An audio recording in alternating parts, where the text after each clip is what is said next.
Good morning, everybody, and welcome to our first week of Compassion Camp.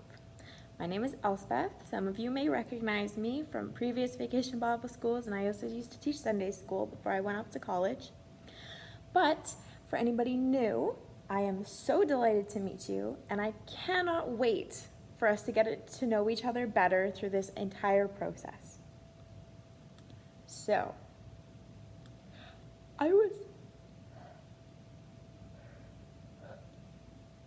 just thinking about how much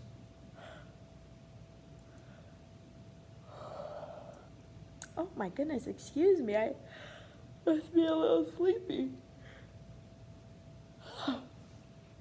Oh, what is going on? Wait a second. Have you been yawning as well? You know what? I actually think I've heard that that's true, that people yawn when they see other people yawn. According to scientists, even dogs and chimpanzees do it too. Here, while I'm sitting down here at my table, where I will be enjoying our compassion camp, I want us to do a little experiment. I'm gonna yawn a few times, and I want you to try not to yawn, okay? Just try your best, and we'll see how difficult it really is.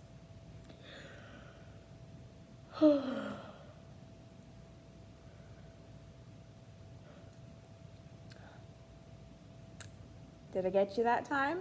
Okay, we'll try one more time.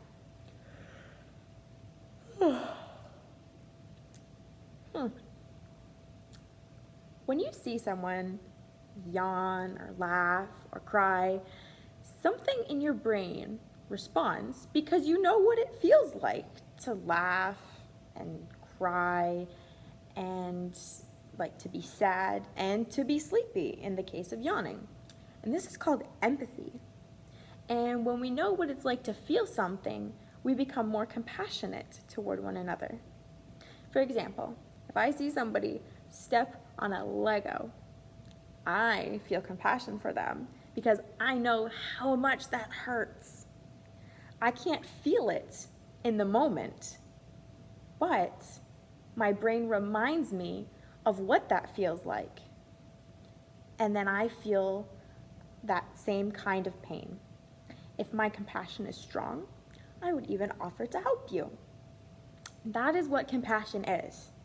I see that you're hurt, and I feel when you're hurt with you, and then I try to help and ease your hurt. But in order to show empathy, I need to see you. This is the beginning of compassion. When we gather around a table, or even this virtual table, and when you're sitting at home with either your siblings or your mom or your dad or your uncle or aunt or grandma or grandpa, we see each other's eyes and we hear each other's voices, and we begin to be able to understand how we are all feeling. That is why it is so important that we welcome others to our table. It can be our kitchen table, the Lord's table at church or for communion, our lunch table at school, or even this digital table online. When we welcome different people, we are able to show more empathy. Today, we will learn about a family where everyone was celebrating around a meal, but one family member was not too happy about the party. As we begin to learn more about compassion, I want us to begin with a compassion prayer. I want you to place one hand on your head and one hand on your heart. And we are doing this because compassion happens in our heads and we feel it in our hearts. So repeat after me. Welcoming one. Your warm, wide arms are always open, drawing us into your heart full of love. Make our arms your own, helping us see and welcome with compassion all those we meet. Amen.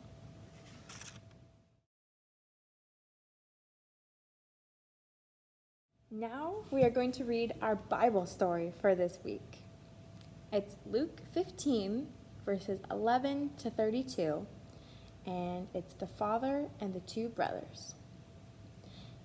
Jesus told this parable. There was once a man who had 2 sons. The younger brother greedily demanded his inheritance, turned his back on his family, and left them for a far-away country. He wasted all the money he took from his family. Soon, he became needy and hungry. Even though he felt ashamed, he decided to return home, hoping his father might welcome him back. When his father saw him, he was filled with compassion. He ran out to his son and threw his arms around him. He was so happy that he was alive. The father got a big dinner together with the best food and drink to give thanks for the son's safe return. Meanwhile, the older brother came in from the fields, tired from working hard all day. When he heard the music and dancing, he became very angry and refused to go in. His father went to the older brother to persuade him to come, but he says, "I've listened to you, and I've worked hard for you all these years, and you've never given me a party. My brother comes home after wasting all his money, and you throw him a huge party." His father said to him, "Son, I love you. You know what is mine is yours. But people matter more than possessions. We thought we lost your brother from our family, but he's home. Come to the table and celebrate with us." When we listen to stories, we can learn so much from the feelings of the people. This is one way we learn compassion. We see and listen and recognize what people are feeling. And this helps us to feel their joy and their hurt with them. Sometimes it requires a bit of imagination on our part because the story might not tell us directly what people are feeling. For example, we might focus on the younger brother and father, but the older brother has something to show us too. Compassion helps us to see how every human being is important and loved by God, just like you. Now we're going to have a bit of a talk.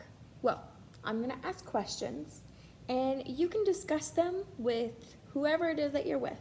Whether you want to talk about it with your parents or aunts and uncles, grandparents, or even just your siblings. Or maybe you just want to think about the answers in your heart and in your head. So what we're going to do is I have sent out pictures, and you will be coloring this picture right here for today. All right? And I'm actually going to color along as well. Well, I asked some of these questions. From our Bible story today, we saw that the older brother was feeling very hurt that the younger brother got such a joyous welcome back, even after he had lost all of the money that he had been given, all of his inheritance, where the older brother stayed and he helped his father and he worked hard, very hard, but he was never given the same kind of party.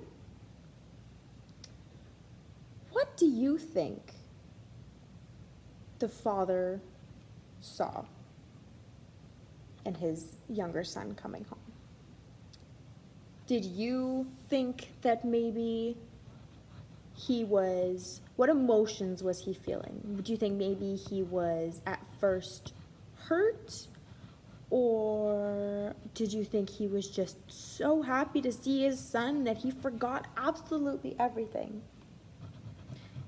His father said to him that people are more important than possessions, and they are. So, how do you think that the father reacted when he saw his son for the very first time? What do you think that the younger brother thought was going to happen when he got there? He had stated his anxiousness to go back because he thought his father and family would disown him. But we all know that that's not what happened. But I can definitely imagine he was feeling very scared in that time. It takes a lot of courage to admit when you're wrong and that you need help. But always know that help is there when you need it. What feelings did you have while I was reading this story? Did you think it was fair that the younger brother got his party? Do you think that the older brother should get a party now? Were you sad? Were you happy? Like, what was going on in your head at the time that I was explaining all of this?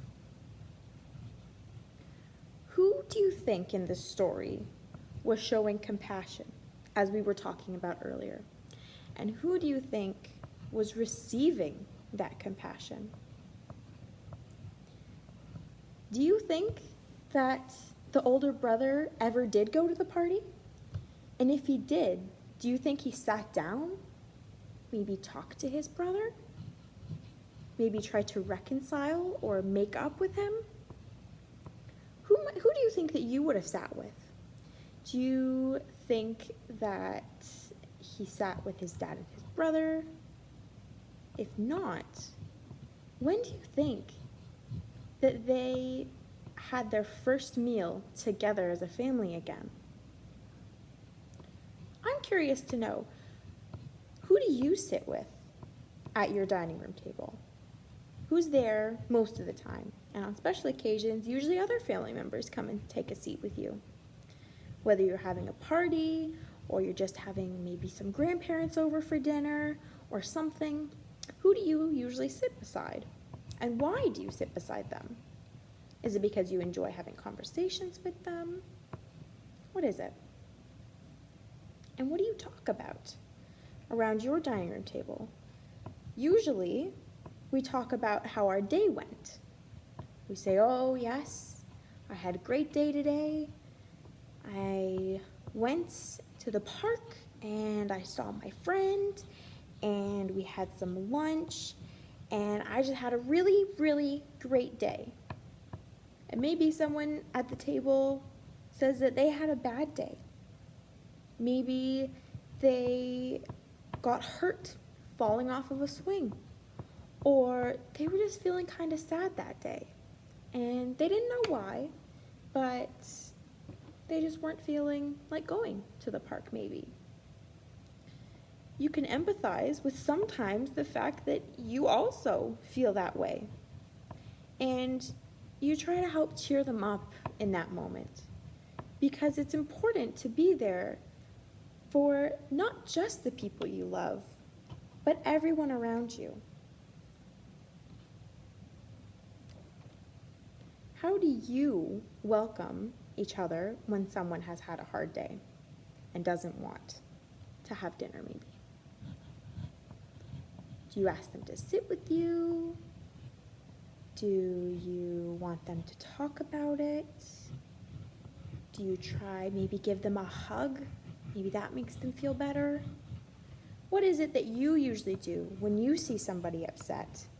What do you do to try to ease their hurt? For me, when my friends or family members are sad, I usually try to get them to talk about it. And if they don't want to, it's okay. But I listen and sometimes might offer advice. And other times I just listen because somebody just needs them to listen to them. And that's all they need. I also love hugs, so typically I give a hug. But of course, only if they want one. And especially during this time where hugging is not always possible, just letting them know that you are there for them if they do need some help or they want some help from you. So you go ahead and you color your at the table picture and you talk to your siblings or your parents about all these kinds of things. And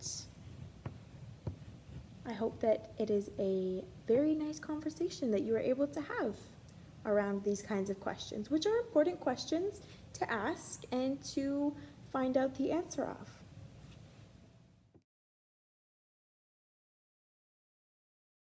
Now, we're going to play a little game. So, it's called Did You Feel? Compassion helps us understand how others are feeling. We use clues like facial expressions, tone of voice, posture, and our own experiences to imagine what others might be feeling. But we don't always get it right, so we have to ask, is this how you feel or felt? I'm going to tell you a couple of stories that have happened in my life, and I want you to guess how I feel based on my facial expressions, tone of voice, posture, and maybe if you've experienced it, how you felt. When I was younger, I was riding my bike down to the park with my dad and my younger brother, and I was going rather fast. So I was speeding along at the speed of light. You know how it feels when you're out on your bike and you feel the wind in your face. You don't really think about, oh my goodness, maybe I should slow down because there's a big turn coming. Well, I wasn't thinking about that. And what ended up happening was that I tried to take the turn and I fell down and I really hurt my foot. I tipped over and it landed on my foot and it hurt so bad. Now, what emotions do you think that I was feeling when I hurt my ankle like that? Take a minute and think about how you would feel if you were doing that. For me, after you've had your discussion, pause if you need to, I will tell you how I was feeling. First of all, I was very scared because it hurt so much and I didn't know what was wrong with it. I was thinking, oh my goodness, have I broken it? What is happening? It just hurts so bad. Do I have to go to the hospital? Or is it just a little scrape? I don't know what's happening. I was also feeling sad because I was hurt and my ankle was sore and I was still very scared because I didn't know. And I'm sure we all know how it feels to feel scared and sad. It's really not a nice feeling. I'm going to start with another story. When I was in my first year of college, I was in the pre-health program and I had applied for school to be a paramedic. And it came to be about probably April or May, and I was waiting every single day to see if I got the letter saying that I had been accepted into the program. So I was waiting, and you can only imagine how it feels when you're waiting for something that you really want. You know how that feels. So eventually, I got the email that was going to tell me if I got in or not. So, what emotion do you think I was feeling before I opened it? You're probably saying something like anxious or nervous or excited, and I was feeling all of those things. And then I opened the email and I saw that I had been accepted into the program that I really wanted to do. Can you imagine what I was probably feeling? You're probably thinking, she must have been so excited or so happy. And I was. And I love being in the program. And you all know how it feels to be so excited and finally getting something that you really wanted and have been waiting maybe not so patiently for, but still have been waiting to get the answer that you want. Whether it's waiting to see if mom says you can have a sleepover, or if you're getting that really cool new toy waiting on Christmas, and then you finally get to open your presents, and then you see the toy you have been asking for since your birthday, all year long, begging for it, and you finally got it. So, maybe you want to try now, between whoever's there watching it with you, you tell them a story, and using facial expressions, your voice, your posture, try to create a story, whether it's true or not, and get them to guess how you were feeling.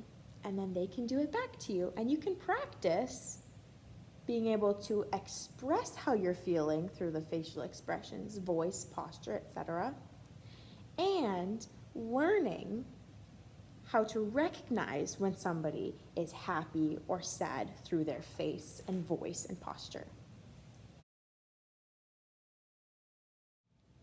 So, we are now going to get up and do a little bit of movement.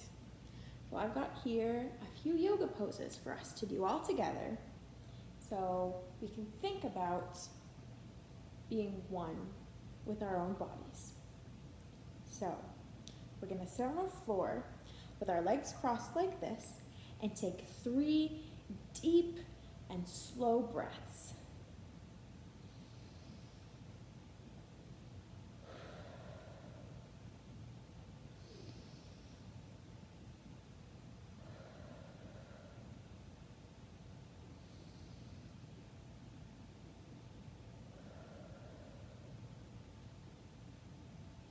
We are now going to move into a pose that's called child's pose. So you're going to sit with your knees in a V, like this, and you're going to reach forward and bend all the way down. And you're just going to lay like this. Child's pose is a position where we connect with God's creation and God's spirit within each of us as we bow our bodies and our hearts.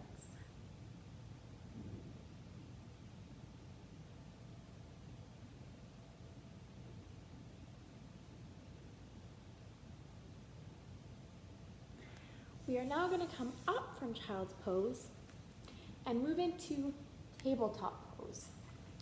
So, just as it sounds, hands on the ground. Feel the steadiness of this pose, where your hands and knees are firmly planted onto the ground, and you feel the equal balance put through your palms of your hands and through your knees. This table is a place of regrounding. Feel your steadiness. There is room for everyone at God's table.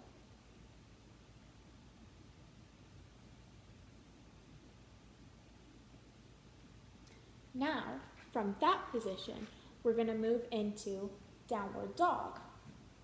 So, take your shoes off if you're wearing shoes. Plant your feet like this. Keep your palms on the ground and lift up like this. We let we feel ourselves and stretch and prepare to see what is to come.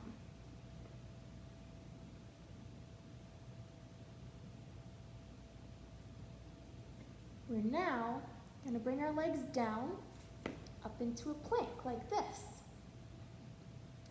And then from here, we're going to bring our legs down and stretch up. And this one is called upward dog. We face the sun and welcome what this day holds for us.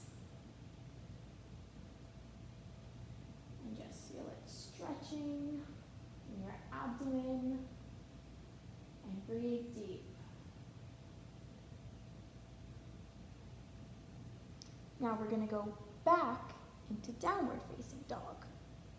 So bring your feet up again and bend like that. Try to get your heels as close to the floor as you can. And just take those deep breaths. Now we're going to come out of that and we're going to stand up. And we're going to take our hands and we're going to stretch them up, up, up. And then we're going to bring them down into our chest. And take 2 deep breaths.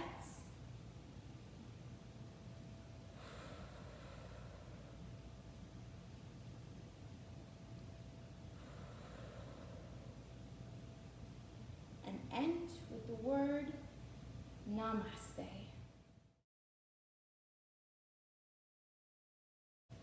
All right, everyone, it is time for my absolute favorite part of Vacation Bible School, and that is the craft. So, what we're going to do is we're going to create a centerpiece or a table decoration for our next meal together that can stay there as a reminder of how God draws everyone together at the table.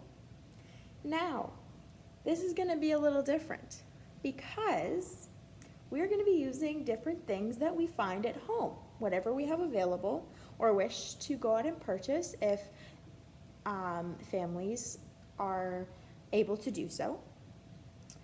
But you can totally do it with whatever it is you have at home. You just need some imagination. So, for the base, you could use something like a jar of some kind, like this. Or you could use just a cup. Or even maybe a blank gift bag. What's the point of all of this? No matter which vessel you choose to decorate, is just to make something that can remind you that God will always bring you back and will always love you and is always there for you. So, on our vessel, let's say for example, our solo cup, we can use anything we have. I've got some seashells here. I've got some little fabric flowers, some really cool stickers. I've got a couple types of ribbon here, some feathers, some buttons in my favorite color. I've got some foam letters and some pom-poms, and you can use whatever you have at home. Whatever you choose to use will be amazing, and I am absolutely positive of that fact. You can use pipe cleaners, straws, construction paper, tissue paper. Go outside and find some sticks or some flowers or some rocks or something. Anything that you find that will help to decorate this. Now, I'm not going to show you what mine looks like because I want each and every one of you to decide for yourself how you want it to look. I want you to choose whichever kind of vessel you want, and I want you to choose whatever kind of decorations that you want. You may need some help if you're using things like buttons. You may need some adults' help using some hot glue and things like that. But however it is that you are moved to decorate your container will be insanely beautiful and absolutely perfect because it was made by you. And what I'm hoping is that when you're all done your craft, your mom or dad or whoever's with you will be able to send me an email or contact me in some way and send me a picture of your craft so I can put together a collage of all the different kinds of ways that we have decorated these table decorations. If you can't, that is completely fine. But I'm not posting what mine looks like until after this is done, so you don't try any of my ideas. I want to see what you can create and come up with, because I know each and every single one of you has an amazing imagination and can do amazing things, even if you need a little bit of help from an adult.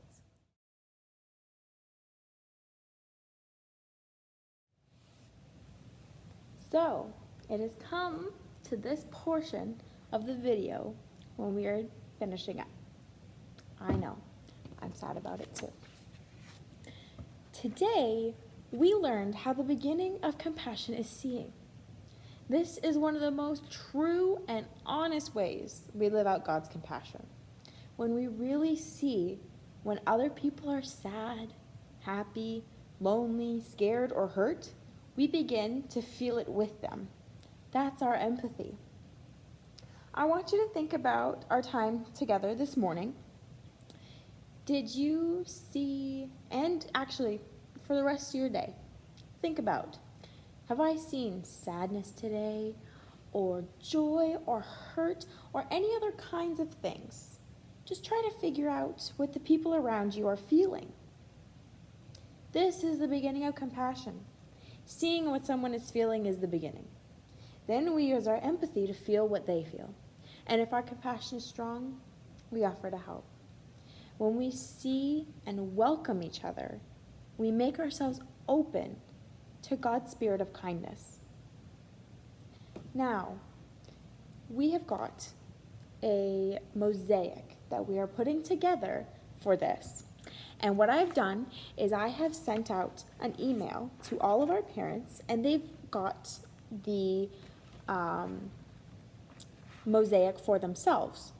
So, print them up, and each week we'll do a different part, and then at the end we'll put them all together, and then you will have a big mosaic, which just basically means that you've got a bunch of different pictures put together to make one, and you will be able to see different kinds of compassion throughout the whole picture when it's completed.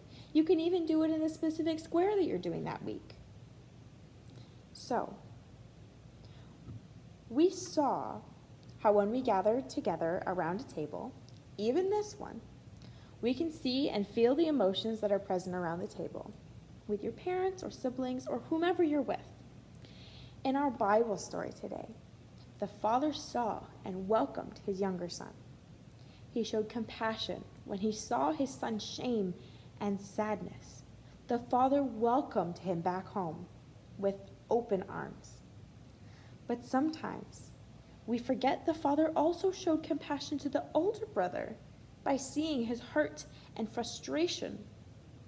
He showed compassion and welcomed his son to the table. The father reminded both brothers that they are fully loved no matter what. Let's close in the same way that we opened today. One hand on your head and one hand on your heart, because compassion happens in our brains and we feel it in our hearts. Repeat after me. Welcoming one. Your warm, wide arms are always open, drawing us into your heart full of love. Make our arms your own, helping us see and welcome with compassion all those we meet. Amen. Thank you so much for joining me on this first week of Compassion Camp. I don't know about you, but I have had a wonderful time recording this for all of you to be able to watch. And I cannot wait for next week. And I also am very excited to be able to see what you guys have come up with in your crafts. So until next week, I hope you have an amazing week that is filled with happiness and joy and kindness and sharing. And I will see all of you next week.